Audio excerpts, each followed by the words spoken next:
fuck me, it keeps shutting off.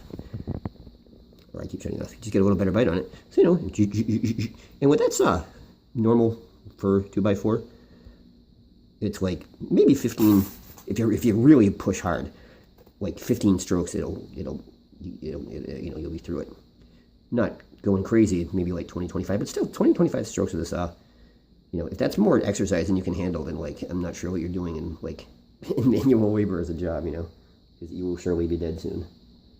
So, considering how our ancestors built homes, you know, felling trees, bucking them out of the forest with horses, cutting them into lumber with a pit saw.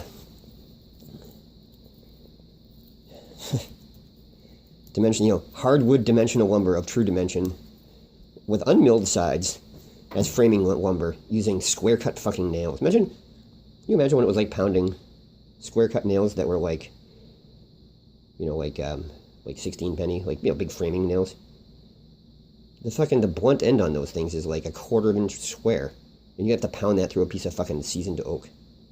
What the hell, man? The hammers the carpenters must have used a frame ship. They must have been goddamn sledgehammers with the handles cut short. I mean, holy shit. Mind-boggling. People complain now when their pass load gun runs out of its butane cylinder runs out halfway through a job. Oh, I gotta go get one out of the truck.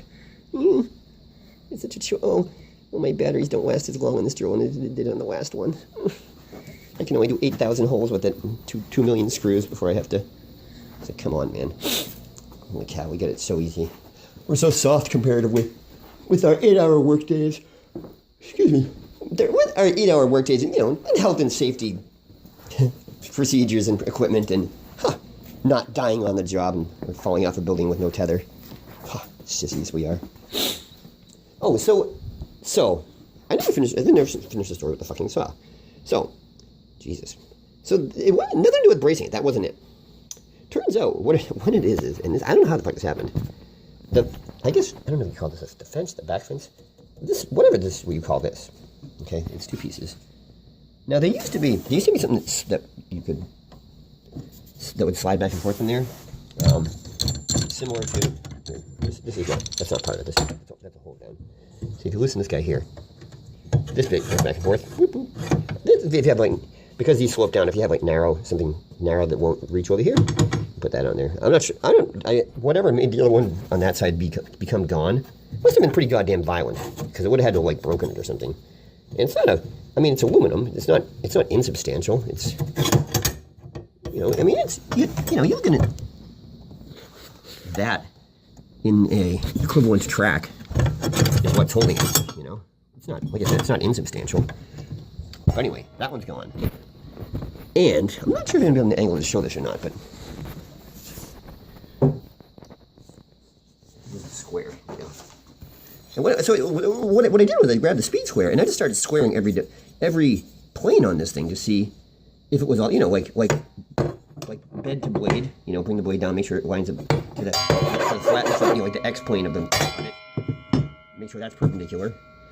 And then, you know, and then make sure that this thing is actually coming to, you know, because this point is adjustable. So when you first get it, you're supposed to actually set it with a tool, or, you know, like a gauge or something like that, 290 degrees, and then, you know, loosen the screw and dial this thing in so it actually shows to 0. But, you know, over the years it can get moved. And as it is, it's not even exact, but it's got a detent.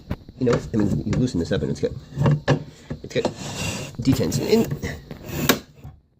I mean, it's sure there's a little plane out, but I mean, it's pretty accurate. If you click it in and sort of like pull it back to the stop like that, like you saw how like when I was pushing it in, it clicks. Once you get to that click, you pull it back as far as it'll go, and that seems to be. If you look, that's dead on. That's to the far left side of the, you know, of the hash mark for 0. That's like right on. And like I said, that aspect is completely right on. Nothing wrong with that. I mean, you are turning the blade with the bed when you're doing with, you know, the basal platen.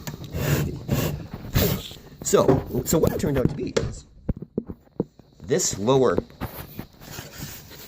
fence here, not the adjustable one, but the lower one on this side is actually been forced somehow. Probably it could have been the same event that broke off the one on this side, equally violent. it has bent the aluminum, and you know, looking at it, you can't even see any stretch marks or cracks or anything in the back of it like you think you would. And, I mean, that's like a compound corner. I can't believe it bent it. But anyway, it bent that piece in.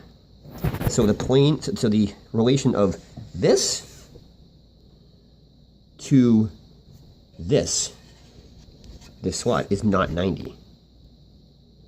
So if you're going against, if you go against both of these, it's sort of, because they're not both, you know, you hit the wider the thing is, it's going to hit the further outside bit of the fence on each side, and you're going to get a truer cut. But the smaller the thing is, the less likely it is to be true.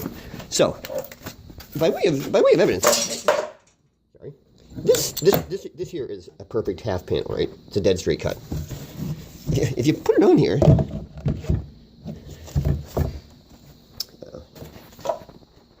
hang on. Goddamn block. I'm just gonna put something underneath the side of the board here so it doesn't. Okay. Take away from the lead here. Okay, so lining this up with